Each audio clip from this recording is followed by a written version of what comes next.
So welcome my furry friend lovers. How are we all doing today? I want to say thank you for checking out my video. This is Skelly Bynature, and I am Skelly. And today we're going to be talking about building a relationship with our dogs.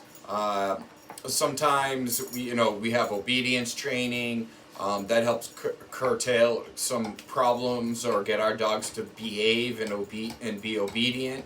But then there's sometimes when we have different issues with dogs that can't be solved by simple obedience.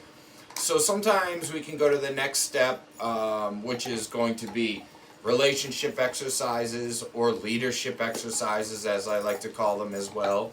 And these are simple things that we can do every day, that we need to do with our dogs every day, that helps build a good, proper bond and helps create leadership, okay? And the other thing about these exercises, too, is they're simple. Sometimes, and they're also very important. But the other thing I like to do when I teach people this is it gives you kind of an idea sometimes on how to think, okay? So what I mean by that is we need to sometimes take ourselves out of our minds and put us in the mind of a dog. And we do things in our daily lives with our dogs, and that affects the dogs tremendously. But we don't see it because we don't think like a dog. So if you're looking to build a good relationship with your dog and create being a leader, sometimes these skills will actually help curtail some other problem behaviors that might occur due to maybe something like a dominance or something like that. So I'm going to run through these really kind of semi-quick, give you a couple little examples. But if you have any questions, like I said, feel free, drop me a comment down below, and I'll get back to you and answer you, or contact me directly, one or the other, and I'll help you out the best I can. So let's get right down to it, okay? So the first one that you're going to see is one that is very important, and it's very simple. Leaders eat first, okay? And the reason is because when you think about it, if you got a pack of wild dogs and they wake up and they go for a hunt and they get a kill, it's alpha male and alpha female who get to eat first. Once alpha male and female come in, they usually go for the organs and the gizzards and things like that, and the good pieces of organs. And then they let the rest sit, and then that's when the rest of the pack can come in and eat. So that's why leaders eat first, okay? If you feed your dog, and then, a lot of people make the mistake of feeding their dogs and then sitting down to dinner thinking that that's going to stop your dog from begging at the table. So sometimes, again, we need to kind of think like a dog. Leaders eat first. Now, a lot of times people say, well, I got to feed my dog and I don't eat breakfast. As long as they see you eating something small, it could be crackers, something little, that's fine as well, as long as they see you eating something. Leaders eat first, and then you can feed your dog. Okay? So the second one is leaders go through doorways first. And this is, again, think about a pack of wild dogs. Alpha male and female get up and they start walking, and it's up to the rest of the rest of the dogs to follow suit and follow with the rest of the pack. They're not going to turn around and say, go get Joey, he's still sleeping under the tree. So the pack needs to pay attention. So and so obviously, when the dogs are following alpha male and female, that's why leaders go through the doorway first. Now, sometimes you can make an exceptions. There's times that when I had 7 or 8 dogs and I was taking them for a walk, it wasn't going to be easy for me to step out the door, get 8 dogs out the door, and then go back and try to shut the door. So what I used to do is actually make them all sit and stay, and then they were released out the door on a cue. This does multiple things. One, it allows your dog to be released in a calm manner instead of them, say, running out the door. So we got baby Tier with us today, and she's gonna probably bop in and out of the video. So the third one is leaders stay calm and in control. Okay, so alpha male and alpha female, they tend to not usually hang out with the pack. The rest of the pack will be kind of in a circle or playing or something like that. And alpha male and alpha female, you'll usually find sitting on a higher spot than the pack. What they're doing is they're usually watching, they're usually keeping things under control. And when I say leaders stay calm and in control, also means that, say when you're going to go need to make a correction to your dog or correct a situation, you're going to be more successful if you do it in a calm manner than, say, not calm. So in other words, if your dog is, say, barking at a door or barking at a window, if you yell at your dog, you're nothing but another barking dog and to them. And so if you walked up and step between the window or step between the door and the dog and separate that situation, you've now regained control as the leader, and you can tell your dog to go sit down, go lay down, whatever, and you handle the situation at the door. Okay? So leaders stay calm and in control. So the fourth one is leaders set the pace and the direction. So this is particularly pertaining to a walk. When you walk your dog, you should be the one in control of the walk. Your dog shouldn't be pulling on the leash. Your dog shouldn't be tugging you around everywhere, because then that's them being the leader. They're the ones leading the walk. So when you have a calm dog and it's walking by your side and you walk at your pace and you walk in the direction you want to walk in, that makes you the leader, and that makes a big difference in the mind of the dog. And that way you're also helping, say, if you have a dog that gets excited when they see people on a walk or another dog on a walk, it allows you to have the ability to control your dog a little bit more, so they don't do something like, say, get excited, jump around, or maybe scare somebody or scare another dog or just get too overly excited. So it allows you to maintain a little more control over the situation. So that's number 4.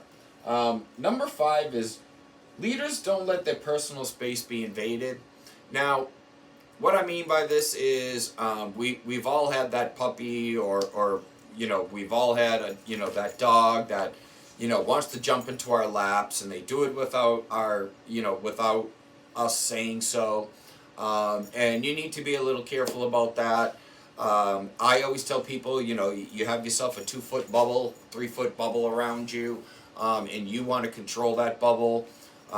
If a dog is going to come into that bubble, make sure it's under your control. And so for instance, if you have a small puppy, it's good to do that right away, because your 7-pound lab puppy is very cute, and it's great. We think it's cute when they jump on us and want to snuggle with us and stuff like that. But when that dog grows into an 80-pound dog and you're sitting on the couch and he decides or she decides she wants to leap off the floor and land in your lap, that's probably not something you want done. So I always say keep a 2-3 foot bubble around you, and when you invite them into your bubble, you can have a better control of the situation. So like right now, Tierra's in control. She's being calm. She's in control. Part of it is again, I didn't just before doing this video, she was bouncing around all excited. But when I sat down to start this video, the first thing she did was pounce right into my face, and wanted to get on my lap, wanted to get onto the ottoman with me. But I controlled that situation, so which gives now she's being more behaved. Okay, so Number 6 is leaders say when play starts and ends. Now, this again pertains to when when there's a pack of dogs in the wild. You'll see that the pack will usually be in an area. Some dogs will be sleeping. Some dogs will be playing. Alpha male will be up atop, and alpha female will be somewhere in a higher point watching. And leaders tend to really not play with the rest of the pack. They might play with puppies or something like that, and what they're really doing is teaching the puppy how to behave or controlling the puppy in a way. But the one reason why leaders don't play with the pack members is because if alpha male is playing with another male and he was to happen to lose in that play, then the roles can be changed. So that's the reason why if you as the leader want to play with your dog, and you say your dog comes up to you and puts a ball in your lap and wants to play fetch, what I simply do is I'll grab that ball. I'll make my dog work for my attention by a simple means of a sit and stay. I have the ball in my hand. I'll then throw the ball. We'll play some ball back and forth, back and forth. But at the end of the play session, I will have that ball in my hands, and I have a command for my dogs. Plays over, and that way they understand that we have ended the play. I'm done playing with you, and then if you want, you can give them the ball back. But as long as they know that they understand that I started play and I ended play, again, you're just controlling the situation. And again, by winning, you are maintaining yourself as that leader. So that's what we mean by that. So number 7 is do not beg for attention. Now, this is something that you don't repeat commands over and over and over again until your dog listens. So for instance, if your dog's running around outside and you go to call them in and they don't come in, you're not going to just sit there by the door and say, come to here, come to here. You're going to go out and actually physically get your dog and bring your dog in. Okay? I'm not going to stand by my door begging for my dog to listen to me. I might say a command. If the dog doesn't listen, I might tell them no. I might try it again. If they still again don't listen, I'm going to go out in the yard and I'm going to get the dog and I'm going to bring them back. Okay, so that's not begging for attention. When I want my dog to do something, I command it. Okay, and so again, that's don't beg for their attention or beg for your attention. Number 8 is leaders do not offer free treats. Now the reason is now if you're just throwing your dog treats and your dog's doing nothing for them, they're typically dogs are an animal that likes to work for their rewards. It gives them self-pleasure. So it's something that, even a simple sit and stay is a rewarding behavior. If you see them doing something that that is a good behavior, that's rewarding. But if your dog's, say, bouncing off, so if you walk into your house and your dog's bouncing on you and you pet them, that's rewarding them for a negative behavior. So for them to get my attention, I'm going to walk through my door and I'm going to wait until my dog calms down. And then they're going to get, and them being calm is actually work. Okay, if your dog's overly excited all the time and they go and sit, that's when they're going to get rewarded with my attention. Okay, so that's the free treats. No free treats. I call that the no free lunch policy. Okay, so number 9 is leaders assume the higher grounds. Now this is something that if you have a small dog, you'll always, a lot of times, a lot of people will, if you get a, small Chihuahua or something like that, There's a reason you always see them on top of things, whether it's on top of the couch, looking out the window, something like that. What they're doing is they're being the leaders. They're the ones on top. They're the higher ground. You're sitting on the cushion part of the couch, and they're sitting on the back high, either the arm of your couch or the back at the back of your couch. So they're sitting at a higher position than you, and then usually what they're doing is either looking out a window or watching. So they're becoming, again, they're the leaders in that situation. So we don't allow our dogs up on the back of the couch. We don't allow our dogs on the sofa or the arm of the chair. My dogs are not allowed on the chairs or sofas unless I let them. Okay? My dogs, when they come to me, or if they want to come up on the couch, they need to come up in front of me. They need to sit and stay, and then they're able to, on my command, jump up onto the couch. So that, again, is me allowing them to do something through commands, which still makes it so that I am maintaining leadership. Okay? So, number 10 is leaders never change their direction or step over a dog. Okay? So, for instance, if you're sitting on your couch and your dog's laying at your feet and you need to get up and you want to get up and go to the fridge, when you get up, your dog should actually get up and remove itself from out of your path. So if you're sitting on one side of the couch and your dog's blocking your path, you don't want to walk around the other way. You actually just want to kind of slip your foot underneath them a little bit, give them a little, not a hard tap at all, just a little light tap, and get them to get up and stand and move out of your way. This helps in many ways. And the same thing if your dog's laying on the ground and they're laying in your pathway, you want them to stand up and get out of your way, because as the leader, your dog should be paying attention to you, and if they see you walking, they should remove themselves from your pathway so to allow you to walk through. Now, the other thing is, do not step over a dog. There's multiple reasons for this. One for your own safety and your dog's safety. There's been many times that say, if you've got a lab and he's laying on the ground and you go to step over him and he's sleeping, it doesn't matter how nice of a dog you have. I know people who have been bitten because they went to step over a sleeping dog. The dog woke up, was startled, and bit them in the foot or the ankle. So that's keeping yourself out of danger.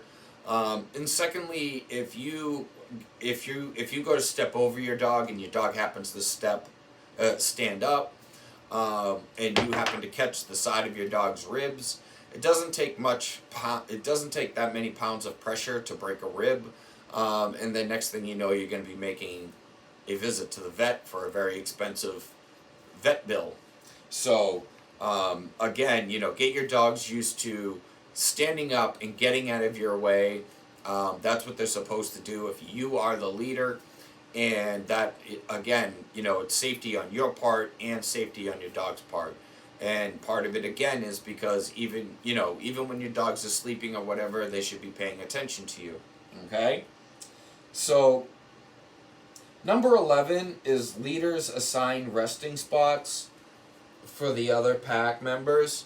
And so when you lay down and, say you're someone like me who enjoys sleeping with my dogs, if I'm laying on the couch and my dog's laying on the couch, and say my dog's laying in a spot, but yet that spot is, say, taking up the spot where I like to lay, I will actually make my dogs move. Again, this has got to do with being the leader. The reason they like to, I'm sure many of us have seen this happen. We might have a spot that we always sit on in the couch. We might get up and go get a snack, and the dog that was sitting on one side of the couch now has gotten up and laid in our spot. The reason is because they see that spot as the leadership spot, and what they're doing is kind of taking over your leadership.